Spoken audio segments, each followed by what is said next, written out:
Sir, Adani అరెస్ట్‌కి సహకరించమని మోదీని America government అడుగుతోంది sir. ఇప్పుడు మోదీ పరిస్థితి కనుక చూస్తే ముందు నుయ్యి వెనక గొయ్యి అని చెప్పొచ్చు. ఎందుకంటే అదాని ఆయనకి ప్రాణ స్నేహితుడు. అలాగే మోడీ కూడా ఇప్పుడు స్నేహితుడు అనే చెప్పొచ్చు.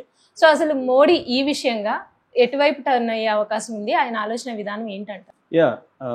మోడీకి ఒక పెద్ద ప్రాబ్లం వచ్చి పడింది. అదేంటంటే అదానీని సేవ్ చేయాలా, అదానీని ట్రంప్కి అదానీని సేవ్ చేయాలంటేమో ట్రంప్కి వ్యతిరేకంగా ఉండాల్సి వస్తుంది. అదానీ ట్రంప్కి అనుకూలంగా ఉండాలంటే అదానికి ఇబ్బందికరమైన పరిస్థితి.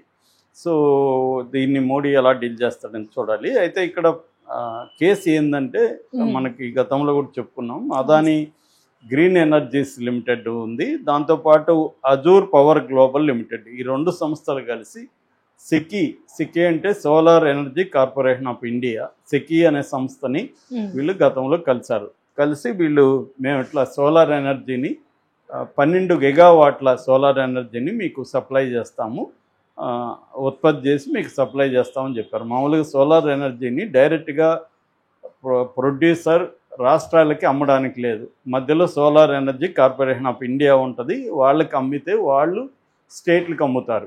ఆ కమిషన్, ఆ కార్పొరేషన్ స్టేట్లకు సెకీ అంటారు, సెకీ స్టేట్లకు అమ్ముతుంది. సో వీళ్ళు సెకీని కలిసి అడిగినప్పుడు వీళ్ళు చెప్పిన రేట్లకి ఏ స్టేట్ కూడా కొనే పరిస్థితిలో లేదని సెకీ చెప్పింది. అప్పుడు వీళ్ళు ఏం చేశారు, జగన్ను కలిశారు. జగన్ ద్వారా ఇంకొన్ని స్టేట్లలో ఒప్పందాలు కుదుర్చుకున్నారు. ఈ 12 గిగావాట్లు జగన్ దాదాపు 8 గిగావాట్లు నేను కొంటానని వీళ్ళకి హామీ ఇచ్చాడు. అందుకని జగన్కి 1750 కోట్లు లంచం ఇచ్చారు. మిగతా స్టేట్లు తమిళనాడు, ఒరిస్సా, ఛత్తీస్గఢ్, జమ్మూ కాశ్మీర్ మొత్తం 5 రాష్ట్రాలకి ఒప్పందం చేసుకున్నారు. ఈ 5 రాష్ట్రాలు సెకీకి హామీ ఇచ్చాయి, మేము కొంటామని. సెకీతో ఒప్పందం వీళ్ళు చేసుకున్నారు. ఇప్పుడు ఈ 12 గిగావాట్ల సోలార్ ఎనర్జీ ఏదైతే ఉందో దాన్ని సెకీకి 20 ఏళ్ళ పాటు ఈ Adani green energies and Azure power global limited, ఈ రెండు కలిసి ఉత్పత్తి చేస్తే వాళ్ళు సెకీ ఈ రాష్ట్రాలకి ఇస్తుంది. ప్రధానంగా జగన్ అండ్ ఈ 4 రాష్ట్రాలకి అదానీ లంచం ఇచ్చాడు. ఇది అమెరికాలో కేసు పెట్టారు. అమెరికాలో ఏంటంటే ఒక చట్టం ఉంది, అది మనం మొన్న కూడా చెప్పుకున్నాం, FCPA అంటారు. అంటే ఫారిన్ కరప్టివ్ ప్రాక్టీసెస్ యాక్ట్ అన్నమాట. అంటే అమెరికాలో ఉండే కంపెనీలు కానీ, అమెరికాలో పెట్టుబడులు సమీకరించిన కంపెనీలు కానీ, అమెరికన్ స్టాక్ ఎక్స్చేంజ్లో నమోదైన కంపెనీలు కానీ విదేశాల్లో వ్యాపారం చేసేటప్పుడు విదేశాల్లో కరప్షన్కి పాల్పడితే ఈ చట్టం కింద శిక్షార్హులు. సో ఇక్కడ ఏమైంది, Adani green energies limited $2 billion American ఇన్వెస్టర్ల దగ్గర నుంచి పూల్ చేసింది, ఇన్వెస్ట్ చేసుకుంది. అంటే ఇది అమెరికాలో పెట్టుబడుల్ని కలెక్ట్ చేసింది కాబట్టి అదానీ మీద కూడా ఈ చట్టం వర్తిస్తుంది వాళ్ళ చట్టం ప్రకారం. అట్లాగే అజూర్ పవర్ గ్లోబల్ లిమిటెడ్ ఏదైతే ఉంది, ఇది అక్కడ అమెరికన్ న్యూయార్క్ స్టాక్ ఎక్స్చేంజ్లో ఇది నమోదైంది కాబట్టి ఇది అమెరికన్ కంపెనీ కిందకే వస్తుంది. ఈ రెండు కూడా ఆ చట్టం కిందకి వస్తాయి. ఈ చట్ట ప్రకారం వాళ్ళు ఏం చేస్తారంటే ఇప్పుడు 2 సంస్థలు కేసులు పెట్టాయి. ఒకటేమో Securities and Exchange Commission, SEC అంటారు, SEC, Securities and Exchange Commission. వీళ్ళేమో సెక్యూరిటీ మాల్ ప్రాక్టీసెస్ అంటే కంపెనీల మాల్ ప్రాక్టీస్ కింద సివిల్ కేసు పెట్టారు వీళ్ళ మీద, గ్రీన్ ఎనర్జీస్ అండ్ దీని మీద.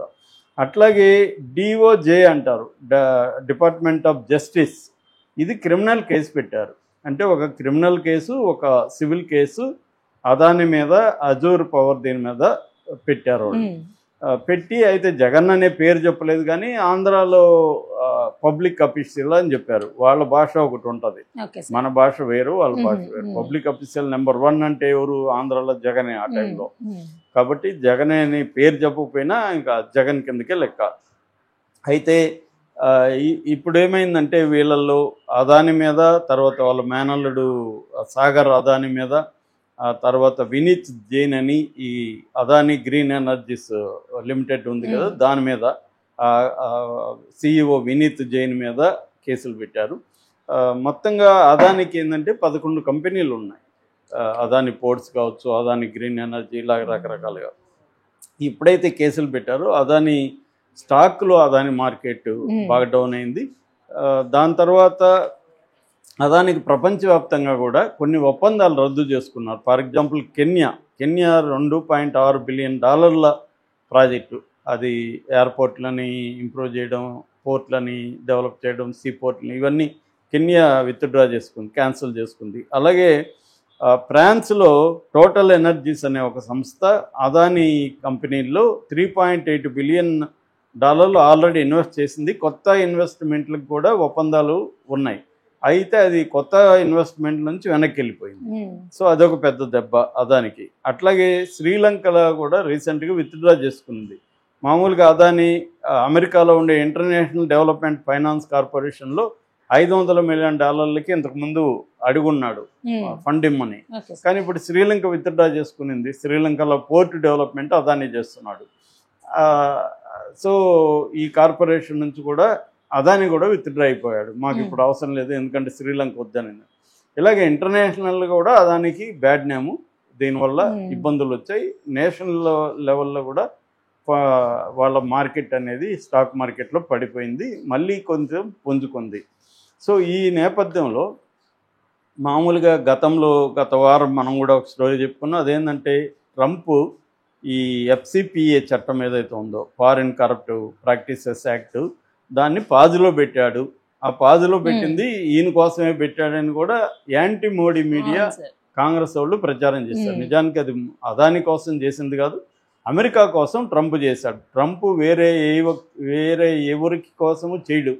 ఆయన ఏ పని చేసినా తన కోసము, తన దేశం కోసమే చేస్తాడు. ఈ రెండే ఆయన ప్రయోజనాలు, తన సొంత ప్రయోజనాలు, దేశం ప్రయోజనాలు. కాబట్టి ఆయన ఉద్దేశం ఏమంటే ఈ ఫారిన్ కరప్టివ్ యాక్ట్ వల్ల అమెరికన్ కంపెనీలు విదేశాల్లో సక్సెస్ కాలేకపోతున్నాయి. అంటే పోటీలో చైనా సక్సెస్ అవుతుంది. చైనాలో కూడా పేరుకి చట్టం ఉంది కానీ వాళ్ళు ఏం పట్టించుకోరు. చైనా కంపెనీలు విదేశాల్లో లంచాలు ఇచ్చేసి వాళ్ళ ప్రెసిడెంట్లకి వాళ్ళకి అక్కడ, ఫర్ ఎగ్జాంపుల్ ఆఫ్రికాలో చాలా దేశాలు, నేను ఆ మధ్య కాంగోలో కొద్ది రోజులు ఉన్నాను. కాంగో ప్రెసిడెంట్ భయంకరమైన కరప్టివ్ ఇదనమాట.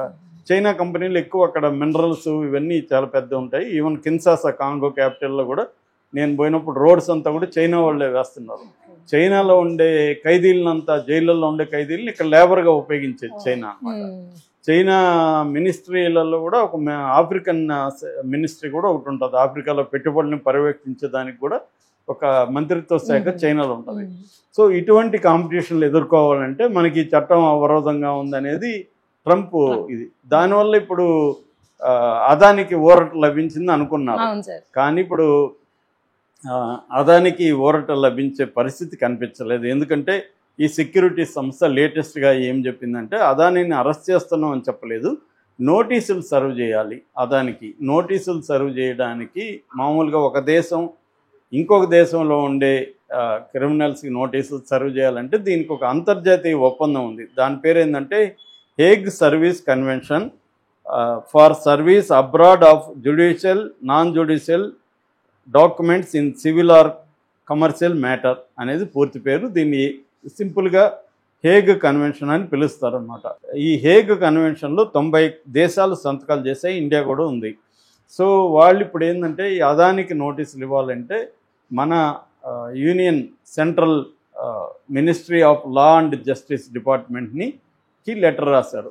మీరు ఈ నోటీసులు సర్వ్ చేయడానికి మీరు సహకారం ఇవ్వండి. ఒక నోడల్ అధికారిని, నోడల్ బాడీ అంటారు, నోడల్ బాడీని ప్రొవైడ్ చేయండి, మేము వాళ్ళకి ఈ నోటీసులు సర్వ్ చేయాలి. ఇది వచ్చి సివిల్ కేసు. డిఓజే పెట్టిందేమో, డిపార్ట్మెంట్ ఆఫ్ జస్టిస్ పెట్టిందేమో క్రిమినల్ కేసు. ఈ సివిల్ కేసులో నోటీసులు సప్లై చేయడానికి అడిగింది. ఇప్పుడు మోడీ కానీ ఇది అలో చేస్తే ఈ కేసు ముందుకు వెళ్ళే అవకాశం ఉంది. మరి మోడీ అలో చేస్తాడా లేకపోతే నాంచుతాడా, ఏం సమాధానం చెప్తాడు అనేది. దీనివల్ల ఇమ్మీడియట్గా ట్రంప్కి ఏదో మోడీ వ్యతిరేకమైపోయేదేమో ఉండదు. ట్రంప్కి కూడా తెలుసు అదానికి మోడీకి ఉండే రిలేషన్షిప్. కాకపోతే వాళ్ళ పద్ధతిలో వాళ్ళు జరుగుతూ ఉంటాయి. ఇవన్నీ ఏంటంటే జనరల్గా నాంచుతూ ఉంటారు. లేదో ఒకవేళ నోటీసులు ఇస్తే, ఇప్పుడు అదానికి నోటీసులు ఇస్తే తీసుకుంటాడు, ఏమవుతుంది అనుకున్నప్పుడు తీసుకుంటారు.